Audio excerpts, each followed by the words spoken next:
you know, the first tip, as Dustin mentioned, is to get to know the Battle.net system, the automatic matchmaking, and the leagues and ladders system.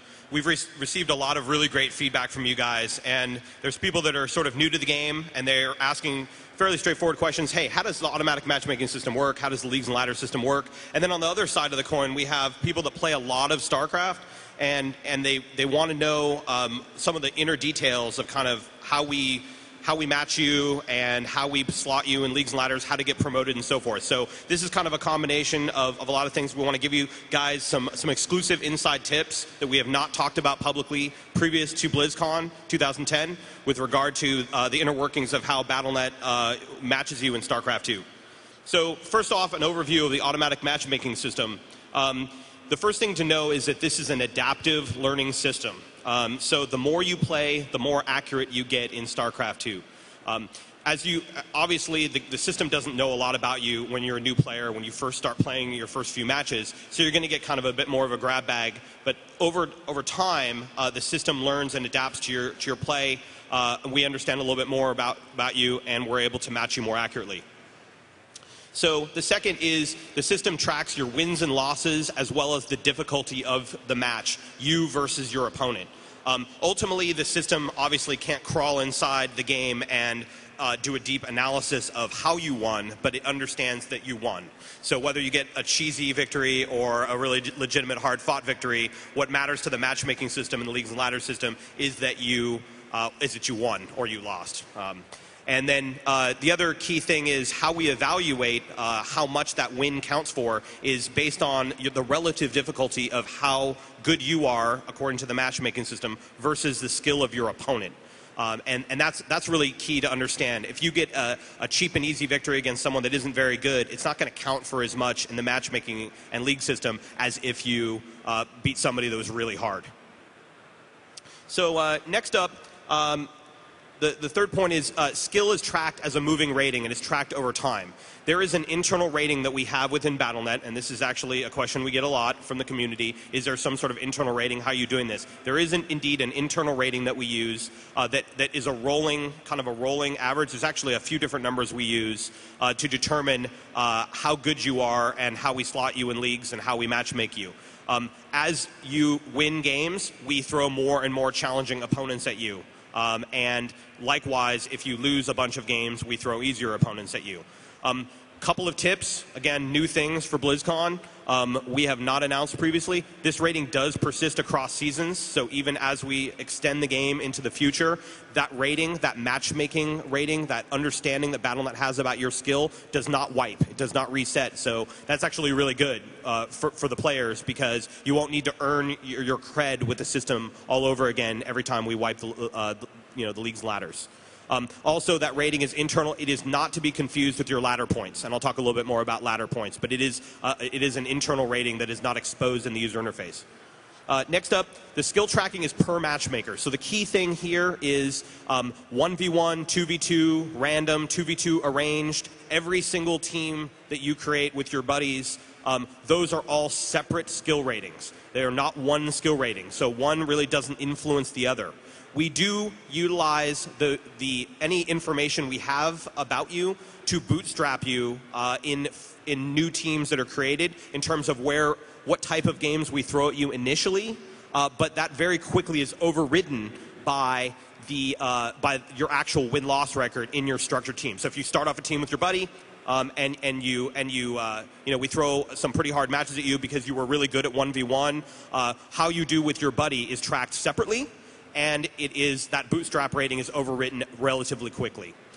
The cool thing about this, real quick, is just it does work with players. It enables you to play with players of varying skill level. So if you're a kick-ass platinum player and you want to play with your buddy that's new to the game and you're bronze, you're not going to screw your rating overall in 1v1 or in some other team that you're playing with a diamond buddy. You're not going to screw yourself by playing with your newbie friend. It tracks it all independently. Really important point. So just in terms of the leagues and ladder system, a few points here. Placement matches. The first 5 games, as you guys know, anyone that's played StarCraft, most of you guys obviously play a lot of StarCraft 2.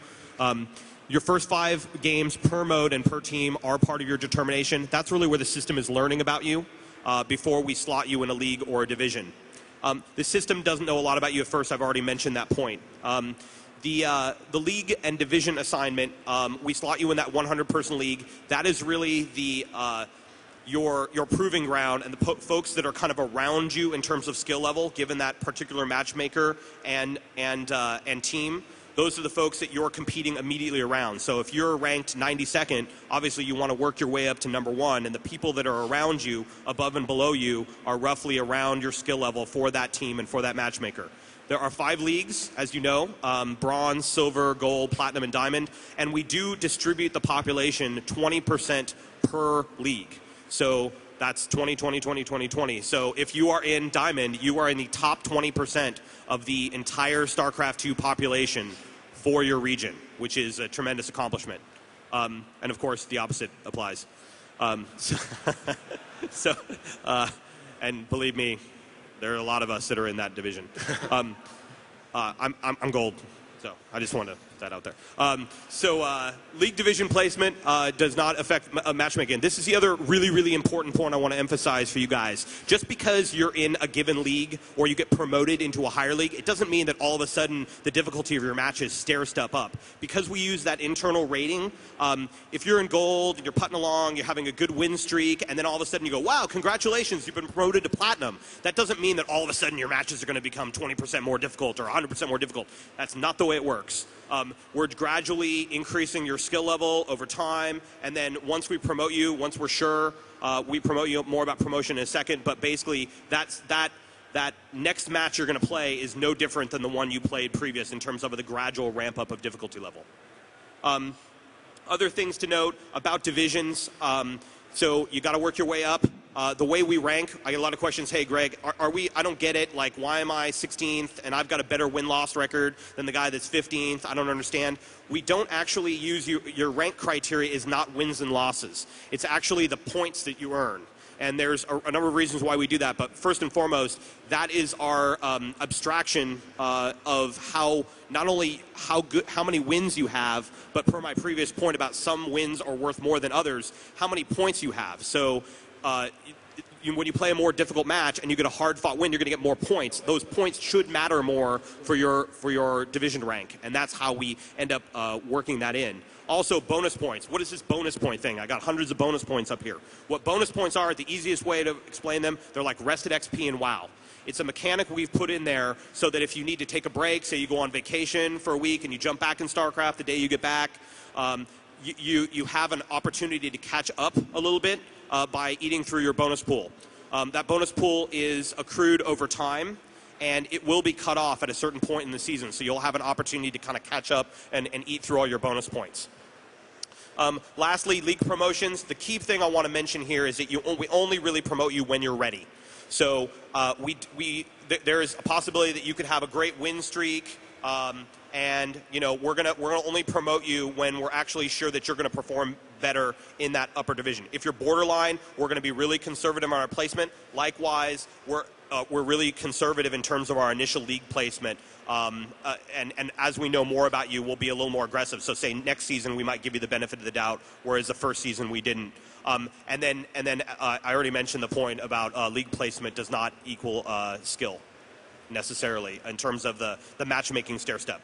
So the point I want to make here on balancing leagues and ladders, the important point here is that the leagues and ladder system is a living, breathing system, the same as the game itself. In the same way as my counterparts here, the esteemed design team here, balances units in the game, we balance the leagues and ladder system. Collectively, the people at this table are taking with the leagues and ladder system on a constant basis, and we want to ensure a fair and fun play experience for everybody. What does that mean? That means that if somebody is exploiting the system, if somebody is lost botting or trying to cheat, or there's weird situations going on that come up because of certain matchmakers being more popular than others, or whatever it is, we're going to make tweaks, and we have already made tweaks over time.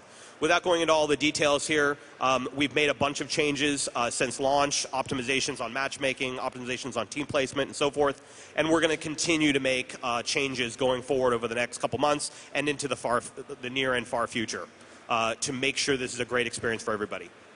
The final topic I have in my section here is to give you guys a preview of some of the cool stuff that we have planned over the next couple months. Some of this is coming in the November, December timeframe. Some of it's coming in the January, February timeframe with regard to improvements we're making to the Leagues and Ladders and matchmaking system based on your guys' feedback.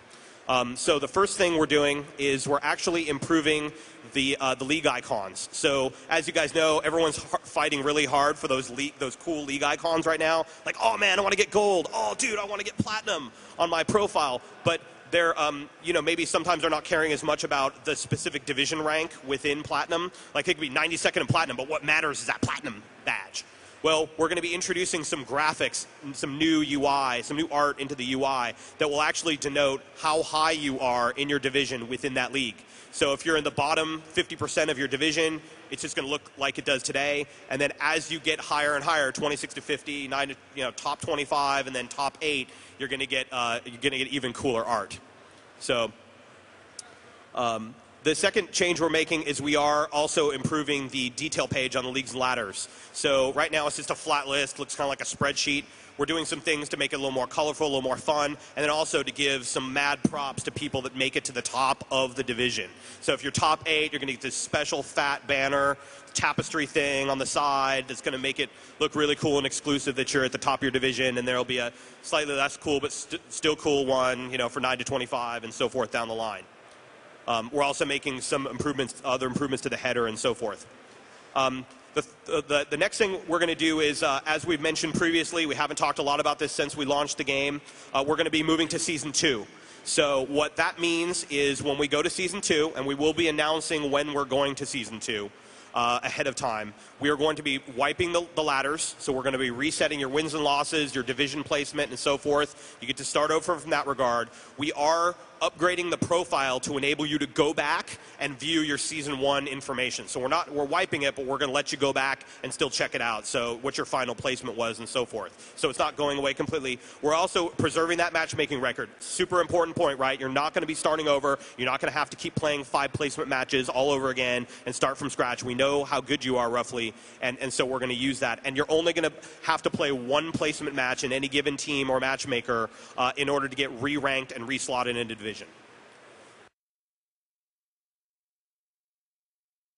The next thing we're announcing here at Blizzcon is we are officially rolling out the Master League. So what the Master League is this is the top 1 to 2% of the overall Starcraft 2 population in your region is going to be put in this really elite league we're calling the Master League. This is the top of Diamond, which is really awesome, about the top 5% of Diamond. And you're going to get your own special league, your own special league icons. And this is really to make it an awesome competitive experience for those people that are really elite at the top. And of course, there's one more league. We are also announcing today the Grand Master League. So this will be the top 200 players in every Battle.net region around the world will be placed in a special elite league that is reserved for only the best and brightest in StarCraft 2. This is a special ladder. Amongst the other privileges that you'll have being in the top 200, the entire world will get to see, everyone in the region will get to see and access this special ladder. So as you guys know, you can pretty much only check out your own stuff right now. Well, everyone playing StarCraft will be able to check out if you are on that top 200. So it will be a totally elite and prestigious area, and you will truly get to call yourself a StarCraft Grandmaster. So the final thing is we're announcing today is that we are happy to announce that we have figured out a way efficiently and quickly to do this. We're going to build featured replays inside of StarCraft 2. So you will be able to, effective, come say January, February timeframe, you'll be able to go into the news and community area, which many of you guys use today. There will be a new tab off to the left. We'll be able to feature replays, whatever that is, GSL, Game 5, Fruit Dealers, Season 1. You'll be able to click right on that replay. There'll be a little description. Touch that replay. It'll fire right into the game engine. You'll be able to check that whole thing out. You'll be able to command the camera. You'll be able to check out APMs and resource collection, analyze the heck out of that game, and call your your buddies on the phone and really get to compare notes and use it to try and improve your StarCraft game. So this is just the beginning of some of the stuff we have planned. We're going to continue to evolve the feature set for StarCraft 2 on Battle.net in the coming months and years, and we're super excited about some of the stuff we have planned. So thank you very much. At that, I'm